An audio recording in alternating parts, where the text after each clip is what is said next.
출근길 뉴스를 종합해드립니다. 깊이 있는 뉴스 YTN FM 출발 새아침. 신율의 출발 새아침 3부 순서 시작합니다. 어제 오후에 서울 지역에서 내린 폭우에 깜짝 놀라신 분들 많을 겁니다.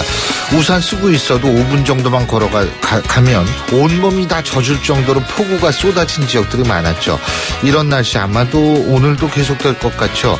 조금 전에도 비가 잠깐 내렸었는데요. 이런 날씨를 보면 최소한도 여름은 동남아 날씨와 비슷해지는 것 아닌가 하는 생각이 들 정도입니다. 오늘도 우산 꼭 챙기셔야 할 것 같고요. 비가 오락가락하는 주말이라도 주말을 주말답게 충분한 휴식을 취할 수 있는 그런 시간이 되시기 바라겠습니다. 신율의 출발 새 아침 3부 순서 먼저 광고부터 듣겠습니다.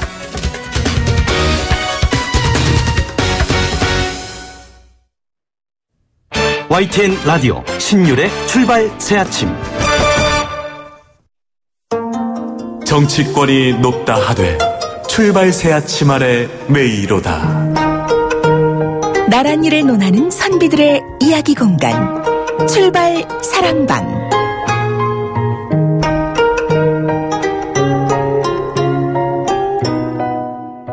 예, 한 주간의 정치권 소식 정리해 보겠습니다. 매주 금요일 함께하는 분들이죠. 오늘도 두 분 나와 계신데요.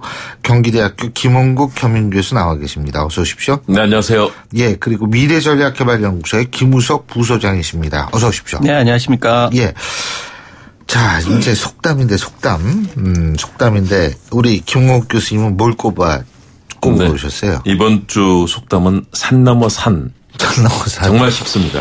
아, 진짜 쉽네. 네, 이 속담으로 진작할 걸 그래서 이게 확 그냥 들어오잖아요. 이거 네. 쉬우니까. 예. 찹찹 산중이다. 예. 또는 갈수록 태산이다. 예. 비슷한 속담들이 많이 있습니다. 예. 지금 문재인 대통령 G20 정상회의 때문에 예. 독일에 가 있는데 아마 답답할 겁니다. 북한은 저렇게 도발을 하고요. 중국, 러시아 마찬가지로 또 공동 성명을 내면서 반발하는 그런 상황이고요. 여기에 대해서 국내에서는 여당에서는 또 추미애 대표가 아주 강한 발언으로 야당의 반발을 사서 추경까지 지금 어려운 상황이 됐고요. 또 야당은 계속 발목을 잡습니다. 야당 정부 출범 60일이 2달이 다 돼가거든요. 예. 그런데 출범도 못하고 계속해서 야당은 아주 거칠게 또 특히 자유한국당 그런 모습인데요. 다시 말해서 여당 야당 또 외세 거기다가 북한까지 정말 찹찹산중이다. 그래서 산 넘어 산이 있고 물 넘어 물이 있다. 이런 표현도 있거든요. 그리고 북한에서는 큰 산 넘어 평지 있다. 이런 속담이 있습니다. 북한 속담은 따로 있어요? 그래서 큰 산 넘어가서 예. 평지를 어떻게 봐야 될 텐데 예. 문재인 대통령 아마 함부르크에서 한국 정치 우리 현실을 바라보면서 구상하는데 참 어려울 텐데요. 또 우리나라의 미래를 위해서도 뭔가 빨리 이런 부분들이 풀려나가고 북한도 이런 도발에서 뭔가 대화의 장으로 나와야 될 텐데 이런 부분들을 어떻게 지혜를 모을지 아마 평지를 찾기 위해서 현재 첩첩산중에 놓인 문재인 대통령의 상황과 우리 정치 저는 그렇게 찾아봤습니다. 예. 김우석 부소장님은요? 저는 예전에 사자성 할 때는 좀 쉬운 걸 골라서 왔는데요.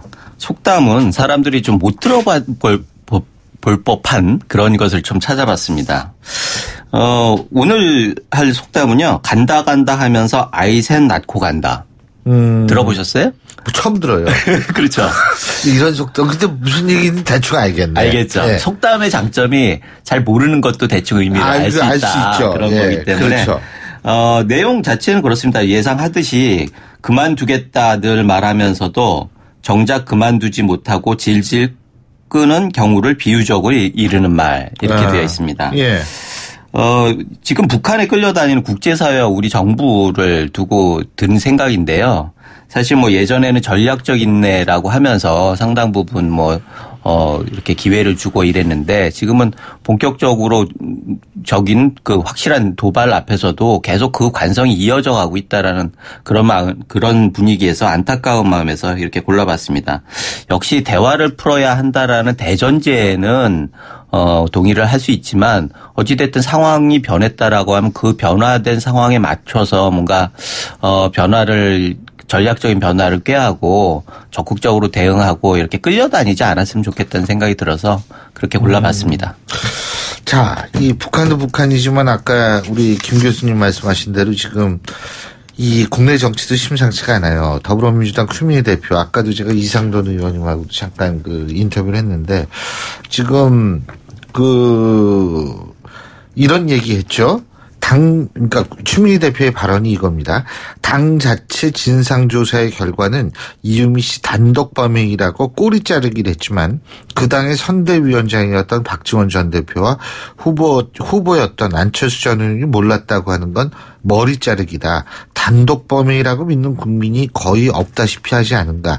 이 얘기를 했는데 국민의당은 진짜 엄청나게 반발하고 있습니다. 어떻게 보십니까? 정말 정치는 말입니다. 집권당의 대표의 발언으로서는 사실 너무 거칠었다. 왜냐하면 현재 검찰의 조사가 진행이 되고 있는 것 아니겠습니까? 현재까지 나와 있는 내용들 그리고 앞으로 이제 정확하게 밝혀질 내용들을 보면서 이 상황을 끌어가야 되는데 여당은 지금 어렵습니다. 국민의당이 도와주지 않는다면 추경을 비롯해서 추가 경정 예산 비롯해서 모든 일이 지금 안 되는 상황인데요. 여기서 불을 질렀습니다. 특히 이 상대당의 후보와 상대당의 대선 당시 후보 그리고 전 선대위원장 다시 말해서 머리 자르기라는 표현 속에는 결국 안철수 전 후보 그리고 박지원 전 대표도 거기에 사실은 가담돼 있다라는 것을 아주 강하게 내포하고 있는 말 아니겠습니까? 다시 말해 상대당에 대한 아주 강한 이 비난이 된 상황인데 사실은 추미애 대표가 이 정도 수위의 발언할 필요가 전혀 없는 상황입니다. 이로 인해서 국민의당이 추경을 지금 어제 예결위에 상정을 하려고 했는데 국민의당이 불참해서 진행이 안 됐죠. 거기에다 뭐 총리 만찬이라든가 또는 국회의장과의 그런 대표들 간의 이런 회담도 다 지금 취소가 된 상황입니다. 이렇게 되니까는 전국이 지금 올스톱이 됐고 추경이라든가 또는 인사청문회 이런 부분들도 진행이 빨리 돼야 이제 전국이 출범하는 것 아니겠습니까? 문재인 정부 지금 출범도 못한 상황에서 추경까지 이렇게 스톱이 된 상황. 다시 말해서 정치 지도자 더구나 집권당의 대표의 거친 말과 가벼운 입으로 인해서 전국이 꽉 막힌 상황이 되어버렸다. 역시 정치 지도자가 얼마나 중요한 말을 하느냐에 따라서 상황이 바뀔 수 있다는 거 지금 굉장히 어려운 상황 같습니다. 자, 추미애 대표 발설화가 어제 오늘 일은 아닌 것 같아요. 그래서 지금 뭐 김 교수님이 얘기했듯이 정치인들은 결국 말로 하는 건데 말이 얼마나 중요한지를 다시 한번 깨워주는 사례 같아요. 어제 같은 경우에는 뭐 중국 대사 만나가지고 그런 일도 있었고. 사드 문제 말씀하시는 거죠? 야당에 대해서도 이렇게 얘기하면서 사실 문제를 해결해야 할 정치권이 문제를 만들어내는 그런 여당이 또 그렇게 되는 부분들에 대해서 안타깝고요. 사실 머리 자르기 하면 섬뜩한 느낌이 들지 않습니까? 사실 꼬리를 자른다라고 하면 살아남을 수 있고 다시 자랄 수도 있고 그렇지만 머리를 자른다고 하면은 살아날 수 있는 생물이 없다라는 거예요. 그래서 국민의당은 당연히 사망을 한 거다, 자살행위를 한 거다, 그리고 마땅한 일이다라고 하는 그런 뉘앙스로 얘기를 하신 것 같은데 어찌됐든 이 부분에 대해서 국민의당이 가만히 있다라고 하면은 국민의당은 뭐 이렇게 밟은 꿈틀을 할 수밖에 없는 그런 상황인 것 같고요. 이게 머리를 자르기라는 말이 결국은 여당 내에서도 우원식 대표 같은 경우에 머리를 푹 숙이고 답답해했다 이런 얘기들이 나오는 게 검찰에 맡기면 될 일인데 그거를 왜 여당 대표가 이렇게까지 해가지고 국회를 꼬이게 하느냐 이런 취지였던 것 같아요. 그래서 결국은 추 대표에 대해서 다시 한번 얘기할 수밖에 없는 게 이게 말리는 신우이가 더 밉다라고 하는데 싸움 붙이는 신우이는 얼마나 밉겠습니까? 지금 국민의당 입장에서는 정말 미워 죽겠던 상황이 될 것 같고 그걸 자초했다는 게 정말 국정 운영의 책임자로서 합당한 일인지 다시 한번 반성을 할 필요가 있다 이런 생각이 듭니다. 이런 상황 속에서 조대엽 송영무 후보자 임명 가야 할까요?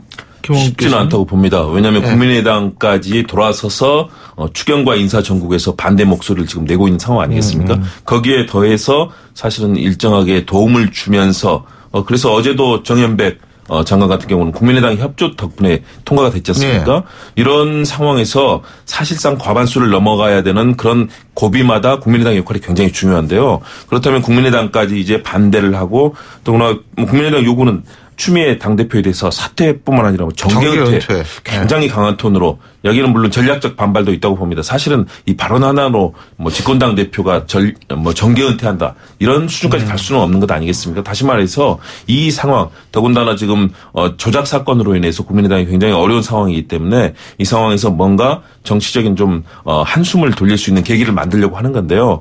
이런 측면에서 문재인 대통령이 바로 국민의당까지 돌아서 있는 상황에서 바로 임명하기는 저는 쉽지는 않아 보입니다. 보입니다. 아마 전체 전국에 대해서 한번 좀 더 관찰을 하고요. 선택하는 노력을 다시 한번 기울일 거다. 특히 오원식 원내대표 중심으로 해서 아마 그런 노력들이 기울어지면서 상황을 본 이후에 그러나 결국은 임명을 할 가능성은 좀 저는 높다고는 보고 있습니다.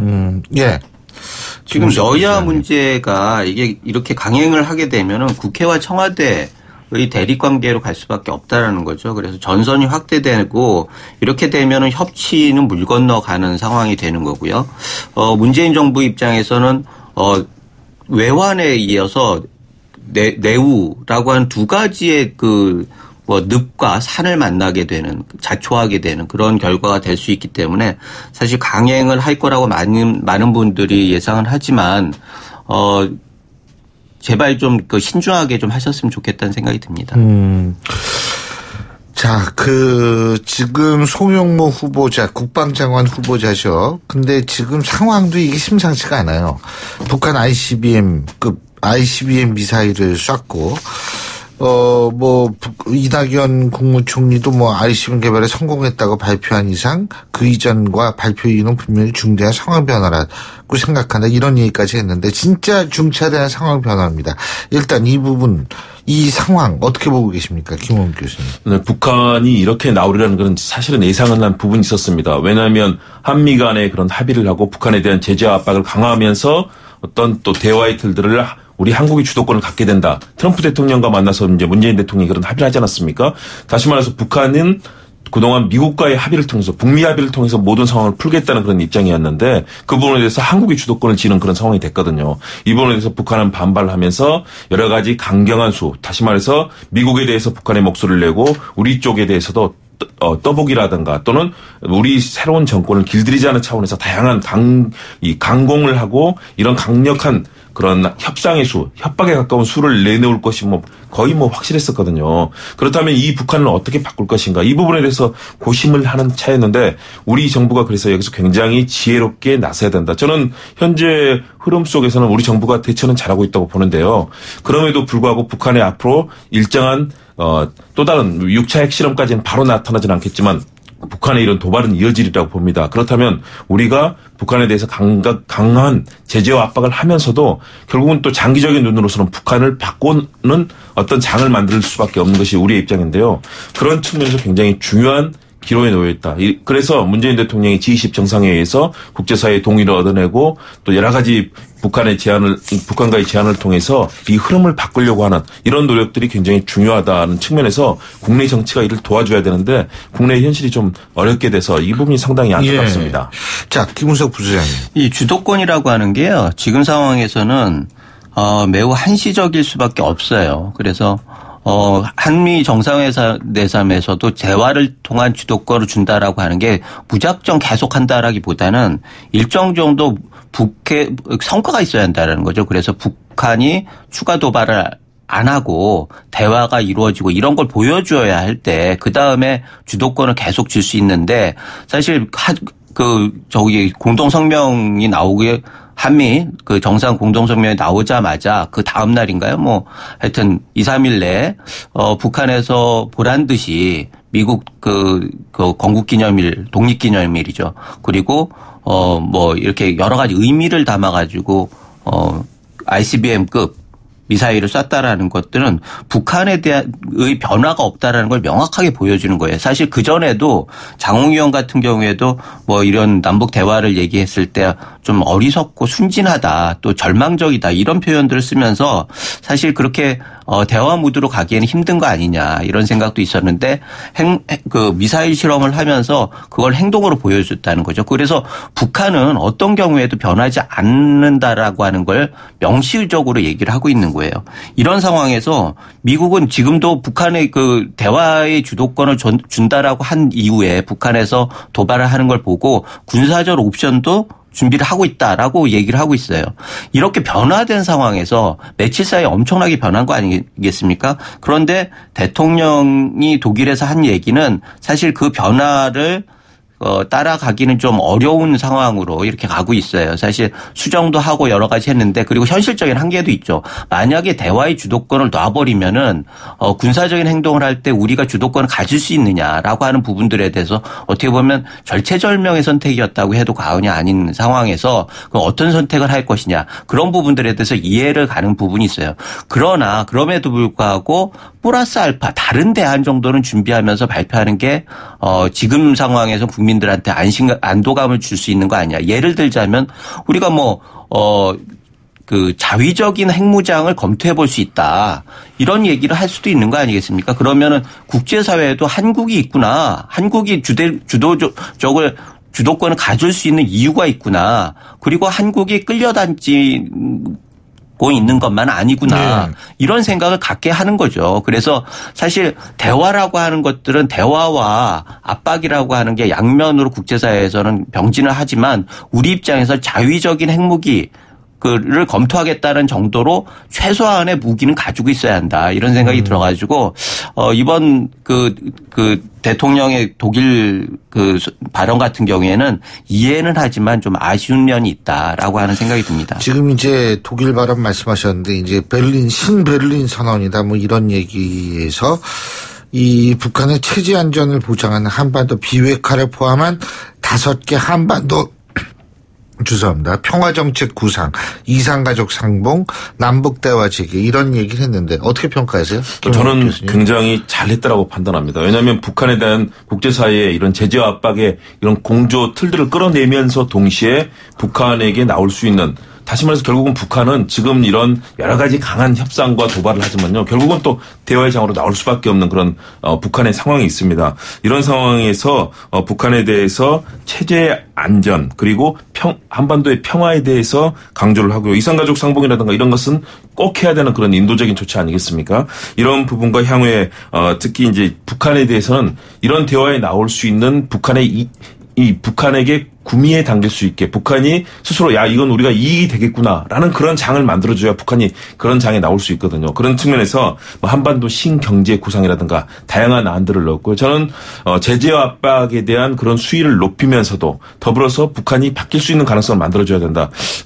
저희 소장님은 아까 자위적 핵무장 얘기하셨는데요. 저는 그건 바람직하지 않다고 봅니다. 왜냐하면 한반도가 민주주의와 평화를 선도하는 세계의 대표적인 국가로서 북한을 변화시키는 장이 돼야 되지. 만일의 경우 우리 정부 자체에서 이런 핵무장 일부 정치인들이 하는 얘기는 뭐 그럴 수는 있지만 우리 정부가 만일의 경우 이 부분을 추구하게 될 경우에는 우리 국가의 스스로도 네. 대외적인 그 외교 관계에서도 상당한 어려움이 처할 수 있고요. 한미 간의 공조에서도 어려움이 처할 수 있습니다. 그래서 저는 네. 어제 나왔던 신베를린 구상이 상당한 북한의 앞으로의 중장기적인 변화까지 염두에 둔 굉장히 바람직한 내용들을 담았다. 긍정적으로 평가합니다. 예, 김은석 부장님. 지금 보면은 기존에 했던 얘기들을 잘 정리해 놓은 것 같아요. 흡수 통일을 포기할 테니 비핵화에 나서라. 그러면 평화 협정을 할 수 있고 그러면 그 결과가 공동 번영으로 갈 수 있다라고 하는 게 5대 원칙 여기에 담겨 있는 것 같고요. 구체적으로 실천 방안 같은 경우에는 7월 27일 7월 27일 정전협정이 있는 날 아니겠습니까? 이때까지는 비방과 도발을 하지 않는다. 그리고 10월 4일 추석을 맞아서 대규모 이산가족 상봉을 하고 내년 2월에는 평창올림픽에 함께 들어선다. 이런 그림 자체는 굉장히 이상적인 그림이죠. 그래서 이렇게 했을 때 과연 북에서 이거를 받아들이지 않고 다시 핵도발이나 이런 걸 했을 때 우리의 대안이 뭐냐라고 하는 부분들이 항상 숙제예요. 그리고 아까 처음에 모두 얘기했듯이 계속 우리가 끌려가고 우리 말로는 주도권을 얘기하지만 북한이 주도권을 가지고 있는 거 아니겠습니까? 그래서 북한에 끌려다니지 않는 방법이 뭐냐라고 하는 면에서 다른 대안들이 좀 필요한 거 아니냐. 지금은 정말 절체절명의 위기 상황에서 뭔가 히든 카드를 가지고 있어야 한다라고 하는 생각에서 아까 말씀드렸던 자체 핵무장이라고 하는 카드도 검토해 볼 수 있지 않느냐 이런 상황 얘기를 드리는 거고요. 그런 면에서 이번 신베를린 선언 같은 경우에는 한 발 나가기보다는 기존에 있었던 것을 잘 정리해서 다시 한번 제안하는 그런 형식으로 만족하는 거 아니었나 생각이 듭니다. 근데 이제 가장 핵심은 북한이 우리하고 지금 별 얘기가 아니고 지금 미국하고 상대를 한다라고 생각을 하는 거 아니에요. 그런 상황에서 당연히 우리가 한반도의 당사자로서 역할을 해야 되겠지만 이게 상당히 좀 어려운 거 아닌가 이런 생각이 들 수밖에 없는 거 아니겠어요? 말씀하신 대로 예. 북한은 북미 간의 대화를 통해서 이 전체 상황을 풀겠다는 거 아니겠습니까? 그리고 특히 미국이 가지고 있는 위력적인 그런 군사력 이런 부분에 대해서 북한이 계속 내적으로 우려를 갖고 있는 것은 사실이거든요. 그런 측면에서 저는 우리 정부가 충분히 북한과 미국 사이에서 그런 중재 틀을 만들면서 우리가 주도권을 가지고 북한에 대해서 얘기할 수 있는 장들을 만드는 거 그런 측면에서 북한이 결국은 이런 경제적인 측면에서 북한이 어느 정도 이익을 얻을 수 있고 또 북한 자체가 그런 문재인 대통령이 종전과 동시에 강대국이 함께하는 평화협정을 체결을 추진한다. 결국은 사실은 우리가 여기서 직접적인 개입을 할 수도 있고요. 또는 북미 간의 그런 틀들을 같이 만들어내면서 북한이 결국은 대화와 그런 평화의 장으로 나오게 만들 수 있는 저는 가능성은 충분히 있다고 봅니다. 그 부분에 대해서 절대 안 된다라는 것보다는 북한에게 그런 다양한 카드와 시나리오를 제기하면서 그런 우리가 판을 주도할 때 결국 북한도 나올 수밖에 없는 그런 상황들이 전개가 되리라고 봅니다. 예, 김은석 부시장님. 평화협정을 얘기를 하시는데 많은 분들이 얘기하시는데 뭐 문 대통령도 공식적으로 제안을 했죠. 그런데 북한에서는 이성적으로 판단을 하고 있는 거예요. 정전협정의 당사자가 아닌 남한이 평화협정을 얘기하는 것 어떻게 보면 중재자들 정도의 역할이지 당사자는 아니라는 거죠. 그래서 일단은 이 대화에선 빠져라라고 하면서 핵무기의 공격 대상이 미국임을 명확하게 얘기하고 미국과 직접 대화를 하겠다 이런 얘기를 하는 건데 사실 이게 노무현 대통령 때 전략적 균형자라고 하는 개념하고 굉장히 비슷한 측면이 있어요. 전략적 균형자라고 하는 건 한쪽에 몸을 실어주면은 전체 판도가 바뀔 때 의미가 있는데 그때만 해도 그 정책이 실패했던 것들은 우리가 몸을 실는다고 해서 전체적인 판도가 바뀌지 않는다라고 하는 현실적인 한계였어요. 그런데 주도권을 가지고 있으려고 하면 대화를 통해서 해야 하는데 대화의 상대방이 그걸 인정했을 때 주도권을 가질 수 있단 말이죠. 그런데 인정을 않는 상태에서 주도권을 우리가 자족적인 의미에서 주도권을 계속 얘기한다고 해서 주도권을 가져지는 건 아닌 상황이기 때문에 결국 북한에서 주도권을 갖고 있는 거고 북한이 움직이기 위한 우리 카드가 있어야 한다라는 거죠. 야, 요거는 또 다음 주에 또 얘기할 수 있을 거예요. 오늘 두 분 말씀 시간 관계에서 얘기해 드리겠습니다. 고맙습니다. 네, 감사합니다. 고맙습니다. 지금까지 경기대학교 김원국 겸임교수, 미래전략개발연구소 김우석 부소장 두 분과 함께 했고요. 신율의 출발 새 아침 3부 순서 여기서 줄입니다. 잠시 뒤 4부에서 뵙겠습니다. 날카로운 분석, 내일을 보는 시선, 신율의 출발 새 아침. 신율의 출발 새 아침 4부 순서 먼저 광고부터 듣겠습니다. 금요일 아침 8시 40분 08초 지나고 있는데요. 교통 상황 알아보겠습니다. 김지영 캐스터. 네, 출발새 아침 교통정보입니다. 서남 지역으로 일부 구간에 비가 내리고 있습니다. 무엇보다 사고 나지 않도록 안전운행하시기 바랍니다. 국회대로는 신월에서 경인 두 번째 지하차도 쪽으로 여의도 쪽으로 이동하는데 속도가 떨어지고 있고요. 서부간선도로는 도심 쪽으로는 정체가 대부분 풀렸는데 반대편 외곽 쪽으로 가는 길 거의 대부분 구간에서 속도가 떨어지고 있습니다. 한강대교는 남단에서 북단을 지나 이어지는 한강대로 신용산역 쪽으로도 밀리고 있습니다. 경부고속도로 양방향 사고가 발생을 했는데요. 일단 부산 쪽으로 가는 길 잠원에서 서초 기흥동탄 부근 일대로는 교통량이 많아서 밀리고요. 멀리 황간휴게소 부근 1차로에서 화물차 사고 처리 중에 있기 때문에 뒤쪽으로 1km 구간 정체입니다. 서울 쪽으로 가는 길도 판교 5차로에서 승용차 사고 처리 중에 있으니까 5차로는 미리 피해서 이동을 하셔야겠고 이후로는 달래내 부근부터 반포까지 9km 구간 정체입니다. 출발새 아침 교통정보였습니다. YTN 라디오 신율의 출발 새 아침.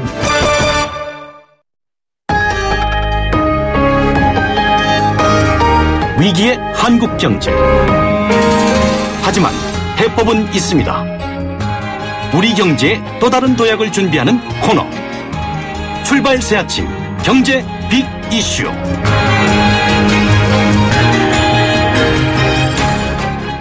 예, 경제 현안 짚어보는 순서죠. 신율의 출발 새 아침에서 매주 금요일 날 모시는 분입니다. 서울대학교 이필상 교수님 스튜디오에 나와 계십니다. 어서 오십시오. 네, 안녕하세요.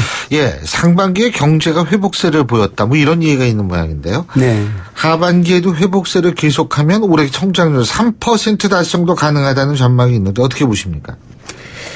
예, 지난 1, 4분기 경제 성장률이 1.1%였거든요. 예. 그래서 2, 4분기에 그리고 3, 4분기, 4, 4분기 이렇게 이제 매번 0.7%씩만 성장하면은 예. 올해 성장률이 3%를 넘는다 이런 얘기입니다. 근데 이 경제 성장률 3%가 우리 경제로서 이제 마의 벽이었는데요. 2015년 성장률이 2.8%였고요. 2016년에도 성장률이 2.8%였습니다. 그래서 만약 올해 3% 벽을 이제 넘는다면은 우리 경제로서는 새로운 도약의 계기를 마련하는 것이다. 이런 이제 전망이 나오고 있는데 그때 말씀하신 대로 정말 이것이 가능하겠느냐. 이것이거든요. 가능성은 있습니다. 예. 그렇지만은 아슬아슬하다 이렇게 이제 볼 수밖에 없는데요. 우리 경제가 회복세로 들어서는 가장 큰 이유가 수출 증가입니다.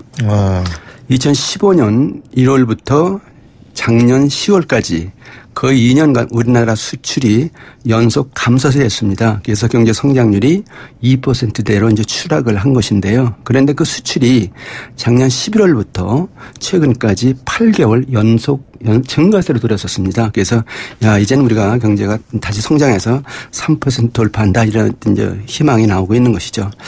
그런데 이제 문제가 있습니다. 뭐냐면은 바로 이제 내수가 걸림돌이 된다는 것인데요. 가계부채가 1,400조 원을 육박하면서 이제 부도 위험이 계속 높아지고 있고요. 여기에 자영업 부채가 520조 원인데 파산 위기가 닥칠 가능성도 있습니다. 또 청년 실업률이 이제 체감 실업률 30% 넘으면서 계속 급증을 하고 있고요. 그래서 이런 문제들이 한꺼번에 터지면은 내수가 숨이 막힐 수 있다는 것이거든요. 근데 이것을 이제 추경이 막아야 되는데 11조 2천억 원 추경 편성해서 11만 개 일자리 만든다 이런 대책을 내놨습니다만 이것이 이제 일시적인 어떤 선심 지출로 끝난다 이렇게 되면은 큰 효과를 기대하기도 어렵다 하는 것입니다. 특히 이제 추경이라는 것이 결국 우리 경제로 보면은 이제 강에 둑이 터졌는데 호미로 막겠다는 것이다. 이 정도밖에 안 되거든요. 그래서 만약에 내수를 제대로 살리지 못하면은 3%가 어려울 수도 있고 우리 경제가 다시 도약하는데 일단 한계 상황을 맞을 수도 있습니다. 근데 이게 지금 또 하나는 수출 부분, 이 수출이 우리나라 경제에서 중요하지 않습니까? 근데 아주 중요하죠. 미국이 한미 FTA 재협상 지금 요구할 것 같고요. 중국이 또 뭔가 사드 문제 가지고 들먹이면서 이게 수출의 악재가 되는 거 아닌가 이런 전망이 있는데 어떻게 보십니까? 예, 한미 FTA 재협상 그리고 중국의 사드 이것이 우리 경제 최대 폭병이 될 것 같습니다. 우리나라 수출 중에서 중국과 미국이 차지하는 비중이 40%가 넘습니다. 그런데 두 나라가 이렇게 이제 보호무역지를 편다 해서 이제 수입을 제한한다거나 무역 보복을 할 경우에 우리나라 수출이 이제 다시 감소할 수가 있다 하는 것이거든요. 그렇다면 이제 3% 이제 성장은 이제 물 건너갈 수가 있는데 특히 어제 일본과 유럽연합이 경제 동반자 협정을 타결했습니다. 그래서 또 유럽에서도 타격을 받을 수 있다. 예. 그런 얘기거든요. 근데 더 문제는 우리나라 수출이 확장성이 별로 없다는 겁니다. 우리나라 수출은 이렇게 중국이나 미국이나 일본, 유럽 이런 데 수출을 주로 합니다만은 신흥국 수출이 계속 늘어야 되거든요. 그런데 신흥국 수출이 지금 오히려 감소세라는 겁니다. 2016년도 통계를 보면요.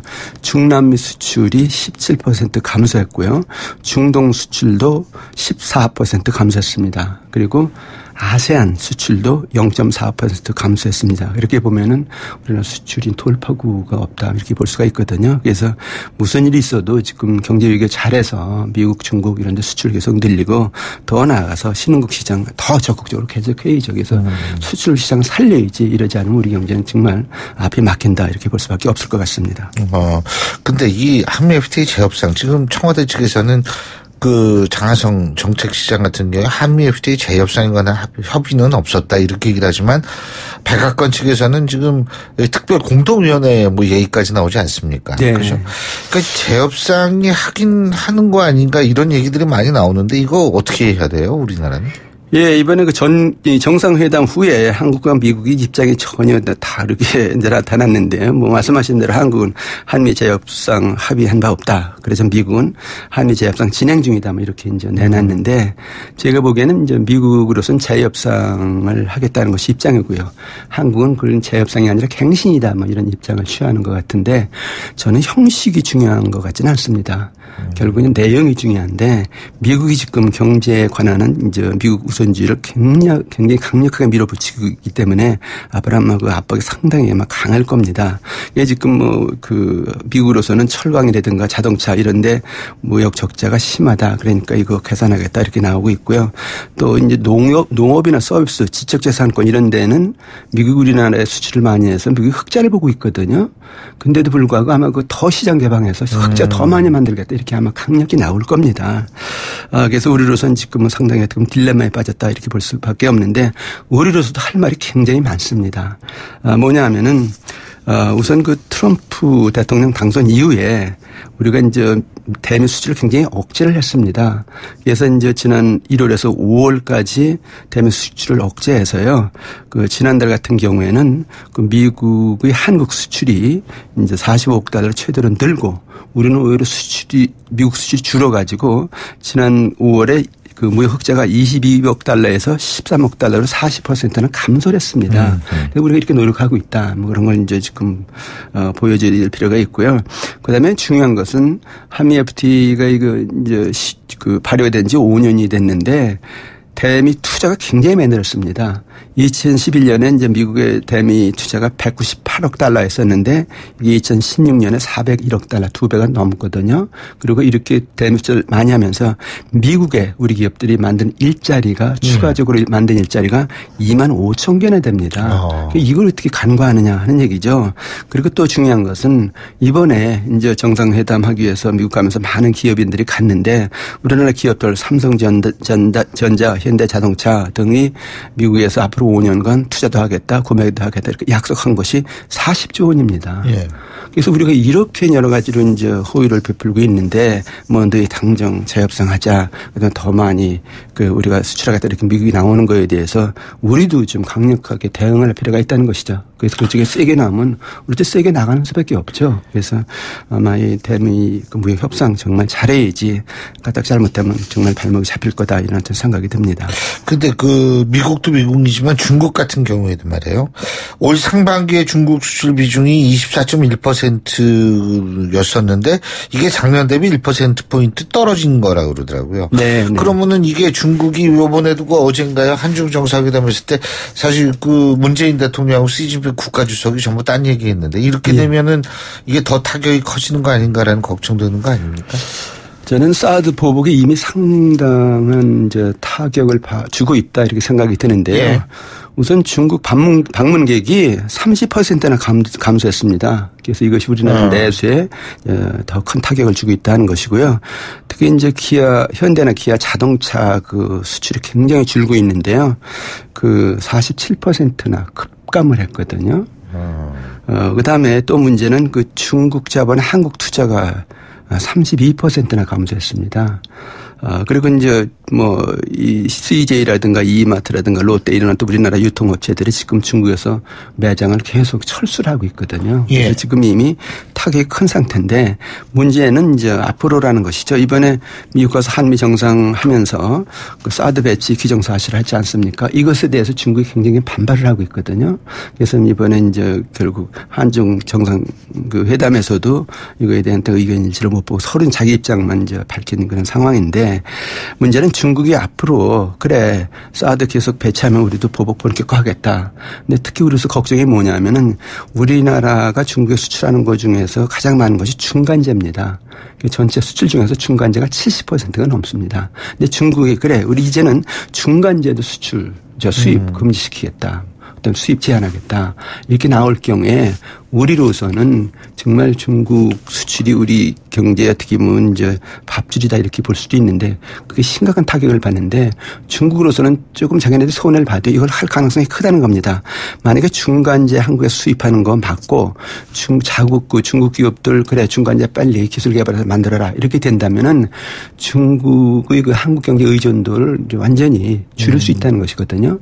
그렇기 때문에 우리 경제는 완전히 중국 경제를 잃어버리면서 엄청난 이제 그 타격을 받을 수 있다는 얘기인데 이 사드 문제 이거 보통 심각한 문제가 아닙니다. 원래 중국에 대한 우리나라 수출 의존도가 높기 때문에 미국의 한미 FTA 재협상보다 이거 훨씬 더 타격이 크다 이렇게 봐야 될 것 같습니다.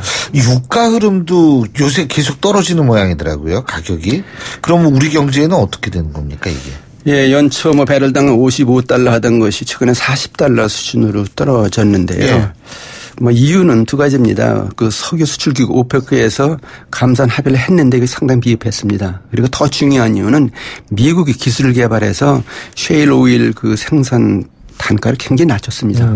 그래가지고 그 생산을 지금 엄청 늘리고 있습니다. 그래가지고 이제 유가가 이렇게 폭락하고 있는 건데 우리 경제에 미치는 영향은 일단은 부정적입니다. 왜냐하면은 가장 큰 문제가 수출 피해인데 조선업 같은 경우에는 플랜트 수출 이제 못 한다는 것이거든요. 예. 근데 이미 수주받은 것도 인도 안 받겠다 이렇게 나오면 그것도 이제 타격을 받을 수 있다는 것이고요. 예. 또 건설도 중동에서 공사 수주가 쭉 늘었었는데 그것이 줄 가능성이 있습니다.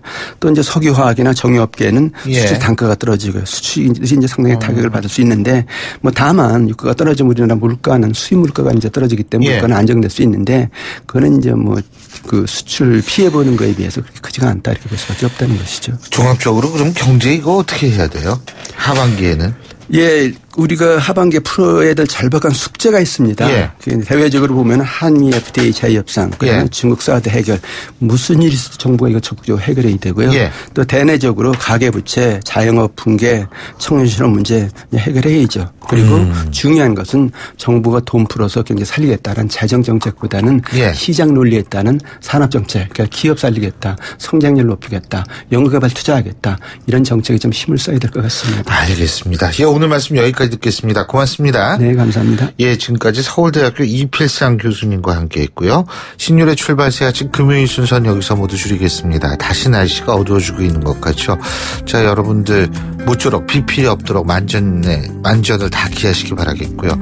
주말 행복한 시간 보내시고요. 저는 월요일 아침 7시 15분에 다시 오겠습니다. 신율이었습니다. 고맙습니다.